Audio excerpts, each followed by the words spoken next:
거의 공공재나 다름없는 카카오가 멈췄을 때 우리 일상에서 벌어지는 일들을 경험한 뒤 국민들의 혼란이 더 없으려면 어떤 준비를 해야 할지 지금 여러 얘기들이 나오고 있습니다. 지난 토요일에 있었던 일이니까 오늘 사흘째인데 이제 거의 대부분 평소처럼 쓸 수는 있지만 완전한 정상화는 아직 아닙니다. 지금 상황부터 취재기자 연결해서 알아보도록 하겠습니다. 오원석 기자, 안 되는 기능들이 아직 있다 그러죠? 네, 데이터 센터 화재로 카카오톡을 포함해 카카오택시, 카카오뱅크, 카카오페이 등 계열사 서비스가 먹통이 됐었습니다. 윤석열 대통령이 오전 출근길에 국가 기관망이라는 표현을 했을 만큼 실제로 피해는 광범위했는데요. 사흘이 지난 지금은 카카오톡 같은 핵심 서비스는 일부 정상화됐습니다. 그러나 이모티콘 검색이나 다음 메일, 지도, 로드뷰 같은 일부 기능은 여전히 복구 중입니다. 모든 서비스가 복구되기까지는 아직도 시간이 더 필요할 거로 보입니다. 네, 이 사태를 일으킨 화재 사고에 대해서 합동 감식이 현재 더 진행이 되고 있다고요? 네, 맞습니다. 불이 난 다음 날인 지난 16일 1차 감식이 진행됐는데요. 화재가 처음 발생한 지점으로 SK 판교 건물 지하 3층 전기실에 있는 무정전 전원 장치가 지목됐습니다. 전력 공급이 갑자기 끊기면 전력을 일정 시간 공급해주는 장치인데 여러 개의 작은 배터리를 보관하는 선반처럼 생긴 장비입니다. 이 배터리 장비가 주변 배선 문제 등으로 불이 났다는 겁니다.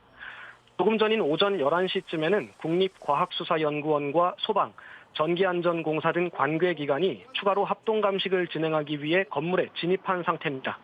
2차 감식 결과에서 보다 자세한 화재 원인이 밝혀질 거로 전망됩니다. 네, 또 중요한 게 피해 보상입니다. 어떻게 될까요? 네, 아무래도 이용자들이 가장 관심을 갖는 부분일 텐데요.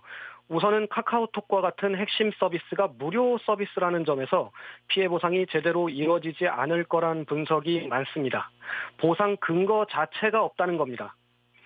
실제로 이번에 장애를 겪은 음악 서비스 멜론이나 웹툰 같은 일부 유료 서비스의 경우에는 사용권 3일 연장 같은 형태로 보상이 이루어지기는 했습니다.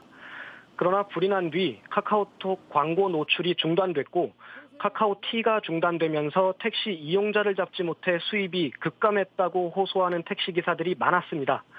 또 카카오를 연동해 영업을 해온 자영업자나 소상공인들도 피해를 봤고요. 암호화폐 거래 플랫폼인 업비트 로그인 불가 사태까지 있어서 더 광범위한 차원에서 보상 논의가 이루어져야 한다는 목소리가 많은 상황입니다. 네, 주식시장에서도 관련주들의 영향이 있었죠? 네, 오전 9시 장 시작과 동시에 카카오를 비롯해 카카오페이, 카카오게임즈, 카카오뱅크 같은 카카오 계열사 주식의 주가가 10%가량 떨어졌었습니다. 장이 열리고 약 10분 만에 시가총액 총 3조 5천억 원가량이 증발한 건데요. 주식 거래가 시작되고 약 2시간이 지난 지금 현재는 카카오의 경우 하락폭이 마이너스 6% 정도로 다소 축소된 상태입니다. 증권가에서는 이번 화재와 서비스 먹통 사태로 카카오의 4분기 매출이 최대 2%, 약 200억 원 정도의 손실이 있을 걸로 전망하고 있습니다. 지금까지 경제부에서 전해드렸습니다.